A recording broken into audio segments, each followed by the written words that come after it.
Let's talk about some video games, Rico.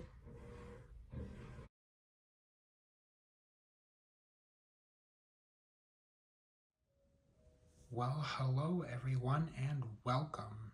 This has been a long time coming. It's just been a minute, but we are going to do another episode of Let's Talk Achievements. It's been a really long time. I haven't done one of these in a minute. Plan on getting back into this series and doing these a lot more often. So, we are going to be covering one of my all-time favorite games. I'm actually having a lot of fun with the remaster, as you can see on the screen, where you're talking about The Elder Scrolls 4 Oblivion.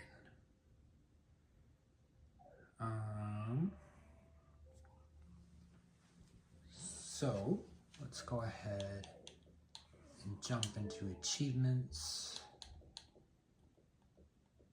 And I believe, yep, there it is. So I did 100% this, and I am also going for the completion on the remaster. So plan on seeing a video for that at some point. I've been trying to cover these Let's Talk achievements on games that I've actually completed, as I feel like that's the best way to be able to fully describe that achievement list, is if you were, able to actually go through and finish it. Since this is a 360 game, it's not going to show how long it took, but I'd like to guess somewhere around probably 35 to 40-ish hours. It's not a hard completion at all. They basically just want you to do everything in the game. I should mention, unlike the remaster that just came out, a couple days ago, if you play the 360 version, you do have to buy a version of the DLC. You can see it right here at the end of my list, the Shivering Isles. There's other DLC for the game, but it does not have achievements related to it. I purchased the physical copy. There is a physical copy that you can get. It's not very expensive, and it's kind of neat because there's not very many physical add-ons that you can buy. So I would recommend that. But let's go ahead and jump down this list. And just gonna mention, my list is glitched. The assassin for the Dark Brotherhood, that is not the first achievement I earned in this game, but for whatever reason it threw it all the way down at the bottom. So the actual first achievement is right here, Escaped the Imperial Sewers.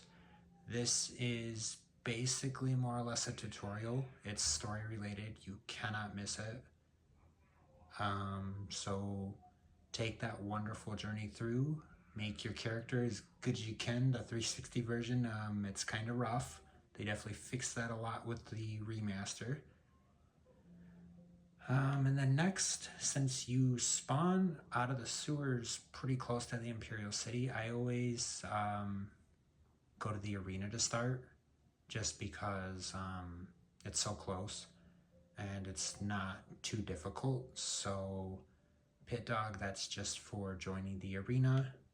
After you complete, I believe it's 3 fights, you rank up to Brawler, and then 3 fights again, and you'll be at Bloodletter. 3 ranks Myrmidon. 3 more fights Warrior, and so on to get Gladiator. Same to get Hero. Same for Champion. And then Grand Champion is the one that's slightly different. It's only 1 fight, and you have to talk to somebody else to initiate that battle. So make sure you're paying attention to your dialogue, talk to the right people, do the last fight, and then you will get the questline completed for the arena. Next, I went for the Dark Brotherhood. I guess I should mention I did all of the side guild content before the main story, and then the DLC lastly. So join the Dark Brotherhood. I got the quest to start this while doing the arena. To join the Dark Brotherhood, you have to commit a murder, and apparently the arena that counts. So all you have to do is commit a murder, sleep in a bed, and once you do, someone will come and talk to you. It'll add the quest into your log, and then just go forward and finish the first quest to unlock this one. Next, continue through their quest line, and you'll eventually unlock this, the Slayer rank. That's the main quest line, and once again, it's showing out of order as I didn't do this, but main quest line, you can't miss it. It's for closing your first Oblivion gate. Joining the Fighters Guild is very easy. You just go into one and they will tell you where you need to go. Talk to the right person and you can join. Same with the Mages Guild. Go into any of the guild halls. They'll tell you who to talk to and then you can join. Alright, Apprentice rank and the Fighters Guild. So the Fighters Guild is kind of unique as you're not going to just unlock the achievements by completing the quests that they give you. You have to actually make sure and ask after each quest about an advancement. So make sure you're doing that. I would like to say it's not missable, but they're not going to actually pop the achievement or rank you up unless you specifically ask for it, unlike in the arena. So same with this one, Journeyman. Just keep doing quests, keep asking for advancement, and eventually you will rank up. Same with Swordsman. Same with Protector. Same with Defender. Same with Warder. Same with Guardian. Same with Champion. And then the last quest line, once again, just like the arena, the last quest for the Fighters Guild is very straightforward, but you won't actually be given that quest by the people you're used to being given it by. I don't want to give any spoilers of any kind for anyone that hasn't played the game. It's a very fun quest line. I really like how the story played out, and the ending was really cool. So, yeah. Next, the Mages Guild. My goodness, the Mages Guild. To get to Apprentice, you have to do a lot of quests. I believe it's 5 or 6. There might be even more. You're talking to a whole lot of people. It's a lot of back and forth and back and forth. The Mages Guild, getting ranked up the first time is interesting to say the least. Next, Journeyman. Way easier to rank up to. It just takes a couple quests and before you know it, you're ranked right up. It's crazy how they made the Apprentice so much longer, more time consuming, and then it was just, I believe, 2 quests and you go right to Journeyman. Keep playing through and eventually you'll rank up and get this one. Same with Conjurer, same with Magician, same with Warlock, same with Wizard, same with Master Wizard, and then the ending of the Mages Guild is awesome. It's a lot of fun. It's just a nightmare at the beginning, but it gets way better and the story is really cool. I definitely really enjoyed this questline also. And then I guess we'll continue from my weirdly listed achievements. Dark Brotherhood is the same as the other guilds. You keep completing quests and you rank up. Oh, and speaking of which, unlike some of the guilds, so the Mages Guild is just like the Fighters Guild, and you do have to ask for advancement. The Dark Brotherhood, you do not have to. As you complete quests, they will just automatically say, hey, you're promoted to this rank.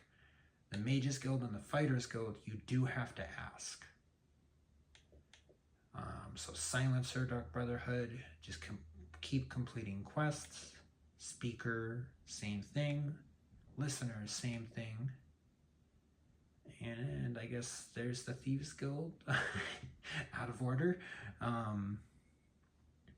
So the Thieves Guild does take a little bit more effort to join. You can't just walk up and talk to somebody. You have to find a poster of someone named the Gray Fox, and then you need to talk to a beggar. There's all kinds of them. For example, in the Imperial City, it'll be people asking you to spare a coin. You need to make sure that they like you enough, so you might have to bribe them, and then you can ask them about the Gray Fox, and that will lead towards the quest required to join the Thieves Guild. It's like a test. It's kind of a tournament. Very easy quest. Just my tip would be follow the other people, save often, and it's very simple, straightforward after that. Footpad, continue playing quests in the Thieves Guild and you'll reach this. Same with Bandit and Prowler and Cat Burglar and Shadowfoot and Master Thief. And then completing the Thieves Guild quest line. This was my favorite quest line, but it was also like the hardest final guild quest. It's rough. It definitely tests you a lot more. The other guilds are a lot more forgiving. But such an epic conclusion. It was so good. Let me know down below, what's your favorite guild line in Oblivion if you've played? I'm going to stick with the Thieves Guild. I think that was my favorite. Next, Shrine of Dagon. That is story related.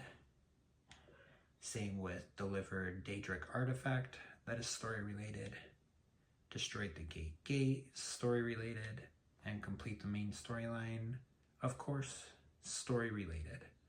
That is it for the base game. That's all, I believe it's 50 achievements.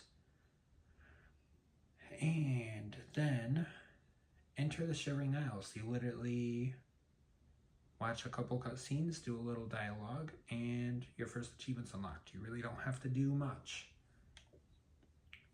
And then they made the achievements similar to doing a guild.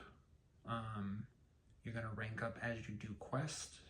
So Aspirant, just keep doing quest and you'll rank up eventually. Citizen, keep doing quest. Madman, keep doing quest. Honored Madman, keep doing quest. Duke of Dementia, keep doing quest also.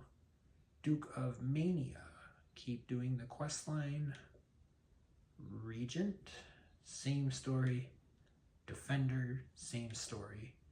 And then Mad God, Stop the Grey Mark, is the final quest of the DLC. This DLC is really, really good. It's one of my favorite DLCs I've ever played.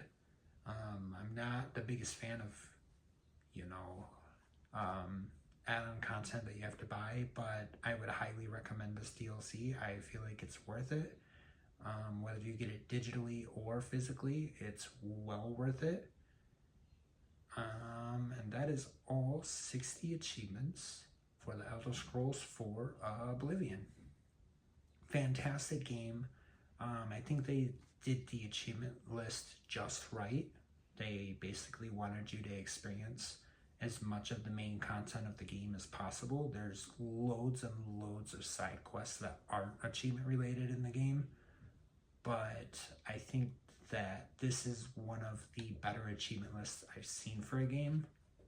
I think it's really cool how they wanted you to experience the quest line and everything instead of, kill 25 enemies with this ability and do this and do that, and you're constantly trying to track how much you've got done. And instead they wanted you to just play the quest line, rank up throughout it.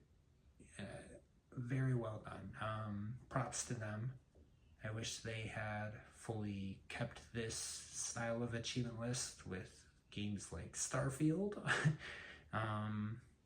Skyrim was pretty well close to this, but still had a lot more of that extraness to it. I think this is just a nice, simple, easy to do achievement list. You just kind of sit back and play the game. It's not one where you've got to constantly check your achievements. So I would highly recommend going through and completing this. It's a blast. Anyways, that is the end of this episode. Thank you all so much for watching. If you liked this video, please give it a thumbs up. If you did not, go ahead and give it a thumbs down. Please subscribe as it helps me loads. Comment down below. Have you completed this game? Is it a game you highly recommend? Do you hate it? We can have a chat down below. Plan on more episodes coming soon. Thank you all once again, and as always, game on.